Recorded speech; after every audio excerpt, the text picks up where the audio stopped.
Qu'est-ce qui s'est passé en fait? Quelle est la stratégie de Trump? Vous nous aviez déjà parlé un peu du renouveau de la doctrine Monroe la semaine dernière. On va un peu plus loin avec le Groenland.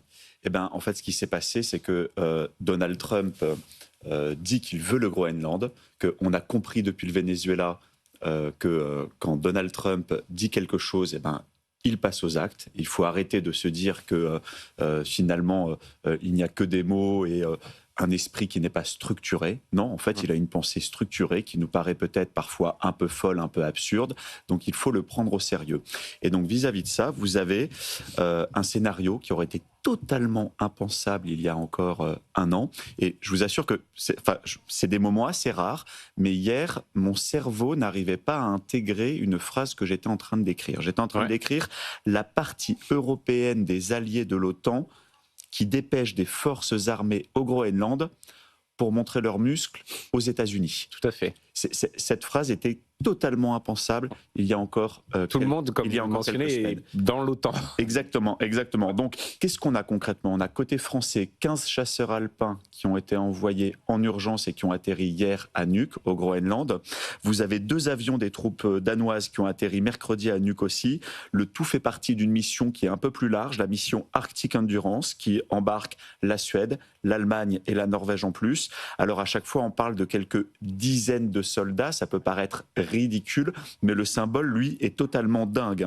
Ces annonces, elles font suite à la position extrêmement ferme du Danemark, qui est parti avec une délégation groenlandaise à la Maison-Blanche en milieu de semaine. Ils ont rencontré J.D. Vance, suite à quoi vous avez les Danois qui ont fait part d'un désaccord fondamental, ont-ils dit, vis-à-vis de la position de Donald Trump sur l'Arctique. Donc là, on est dans ce moment où il s'agit de montrer aux États-Unis que l'OTAN, ou en tout cas la partie européenne de l'OTAN, est présente au Groenland et n'est pas prêt à lâcher du lest. Est-ce qu'il y a un problème lié au fait que le dossier groenlandais semble être entre les mains plutôt de J.D. Vance? On a le Venezuela, c'est Rubio. J.D. Vance, c'est quand même très sur une approche ultra unilatérale et à négliger même dans son discours de Munich. Alors c'était donc février 2025.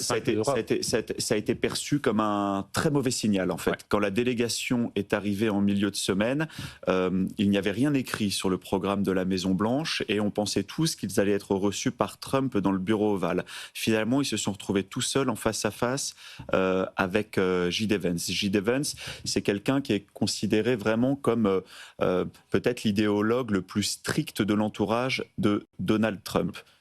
Beaucoup plus strict encore sur les questions culturelles, identitaires et sécuritaire.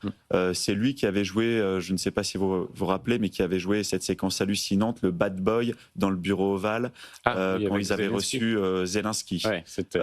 C'est J.D. Vance qui est arrivé, vous le rappeliez, à la conférence de Munich l'année dernière, devant des dirigeants médusés européens, en leur disant, en sifflant la fin de la récré, en leur disant « le parapluie américain, c'est terminé en Europe ». Il n'avait pas dit en ces termes-là, mais... c'était suffisamment brutal, effectivement. Mais c'était pas très loin. Voilà, donc en fait, c'est pour ça qu'on est dans cette séquence où il faut prendre très au sérieux ces velléités territoriales américaines. Et d'ailleurs, c'est des velléités territoriales qui sont écrites noir sur blanc dans la revue stratégique sur la sécurité intérieure américaine qui a été publiée au mois de décembre. Oui, vous en parliez dans une précédente émission, je me souviens. Et c'est en s'appuyant sur cette revue sur la sécurité intérieure que Donald Trump a justifié aussi son intervention au Venezuela. Donc en fait, on est dans quelque chose de très concret. Donald Trump répète à qui veut l'entendre aujourd'hui qu'il aura le Groenland quoi qu'il se passe.